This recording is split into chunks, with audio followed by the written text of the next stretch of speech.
Well, today, in one of the most radical Supreme Court actions in years, Justice Roberts and Alito and their 5-member conservative majority overthrew at least a decade of settled law and congressional action and multiple Supreme Court precedents to wipe those laws away. Corporations are free to inject unregulated billions, absolutely unlimited money, into the political system now. Last week, the Supreme Court reversed a century of law that I believe will open the floodgates for special interests, including foreign corporations, to spend without limit in our elections.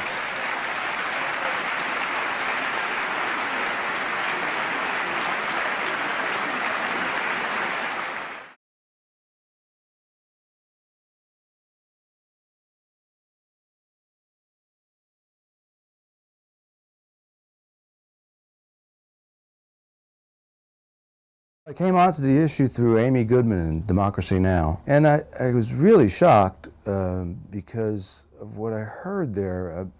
We had I think if I remember correctly, there was it was a lawyer, and I don't remember from what group she was with, but she explained that democracy was going to be challenged in a way that it had never been challenged before. And it was because of this Citizens United decision.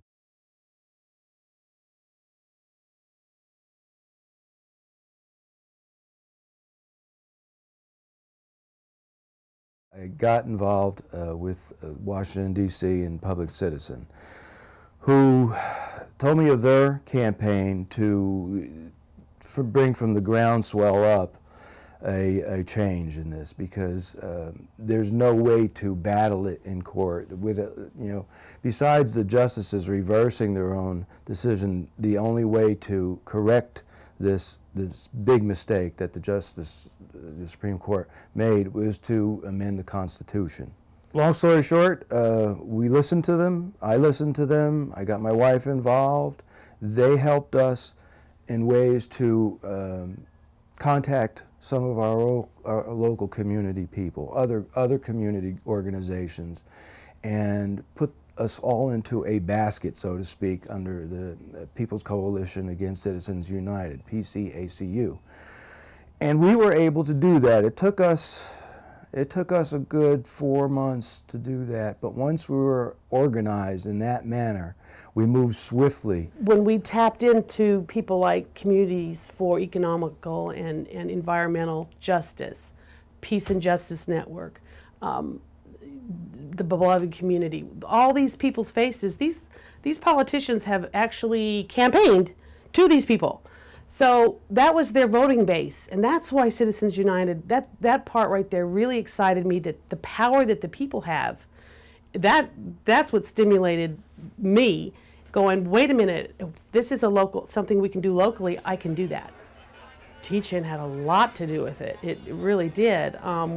We had action packets for them, and in them were postcards to City Council that stated, we are against this, we want you to vote. We told them exactly what we're looking for. And so City Council, each member received about 120 postcards, which is unprecedented. It's historical. And actually one of the City Council members raised her stack and said, when was the last time you guys saw this? Never. We want Greensboro to be the next city in North Carolina to defend our democracy with their resolution. It's so important to follow through after today with your postcards, please.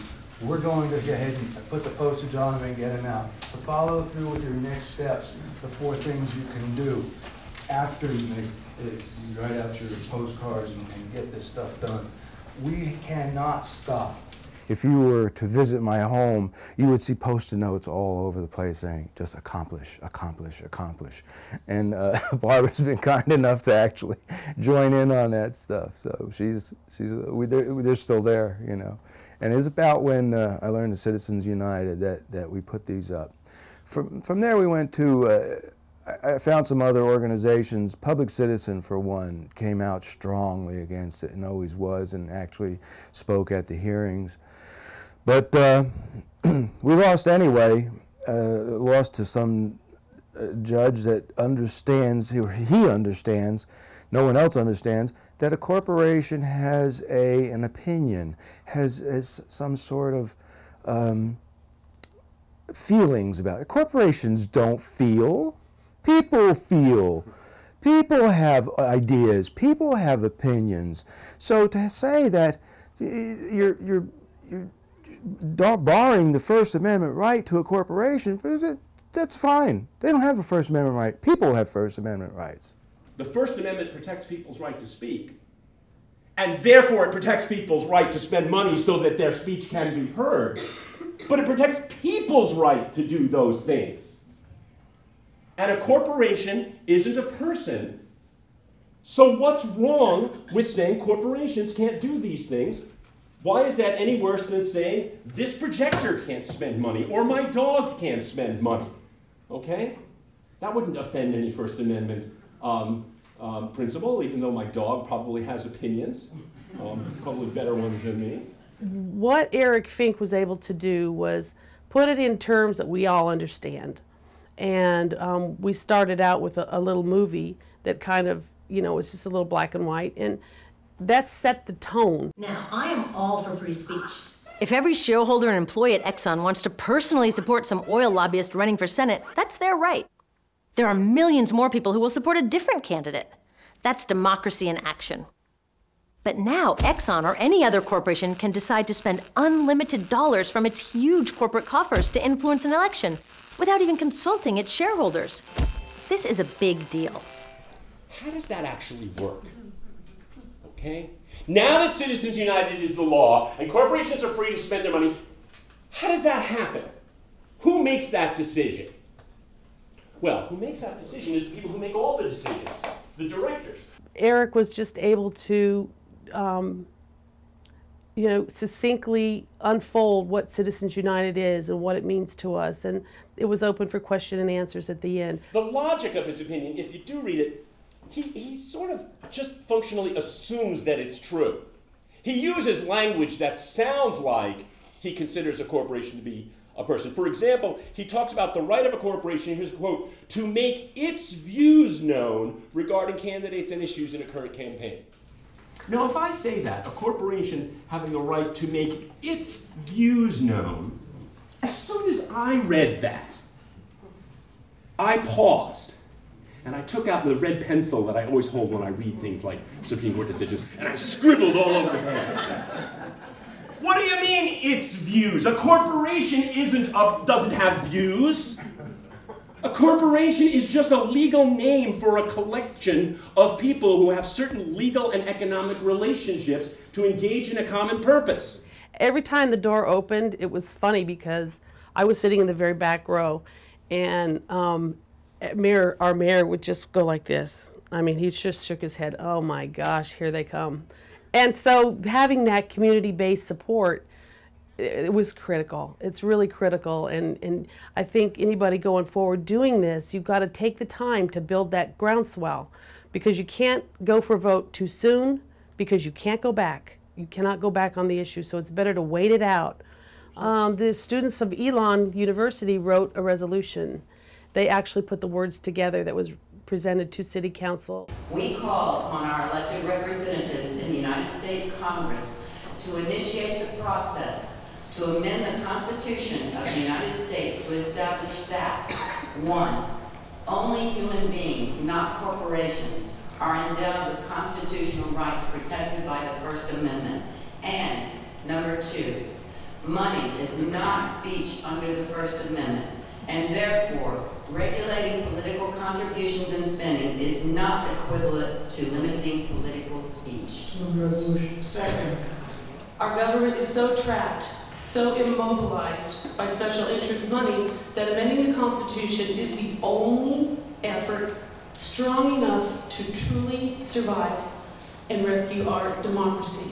We have no recourse but to ask our local government to speak out against big money in politics. We are your constituents and stand together today asking you to take a stand with us. Give Greensboro a voice and help us fight back against this tsunami of big money in politics that are eroding our democracy. I think the reason that this effort has gained so much of traction in our community across the country is that average people are saying this system is completely out of control, and we're going to do something about it if we can. And that's the way I feel. I mean, I don't know about y'all, but turn on the TV and there's somebody throwing mud on somebody about something. And whether you're Republican or Democrat, it's just out of control. We had a city council that started out 2-7 in our favor. And that passes 7-2. To 7-2.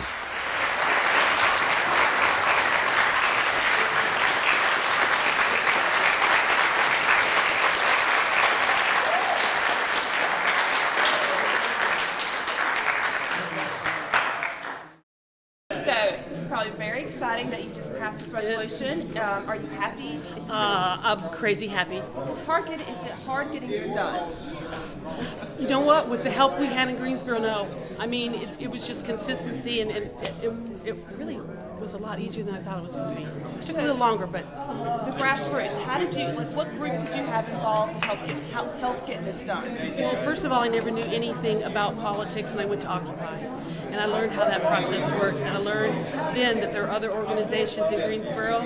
We started one by one to go to their meetings, start talking about Citizens United, and then I started to see there's a huge concern about Citizens United, and we just held hands. So, why do you think this is so important right now? Well, what I didn't get to tell City Council is that I think people feel so disconnected from government, and this is actually giving us finally a voice and a heart. It's getting us back into feeling like we make a difference as opposed to being rolled over and over, decisions made that we had no choice in. So we have a choice to do this now, and we're going to go statewide with this.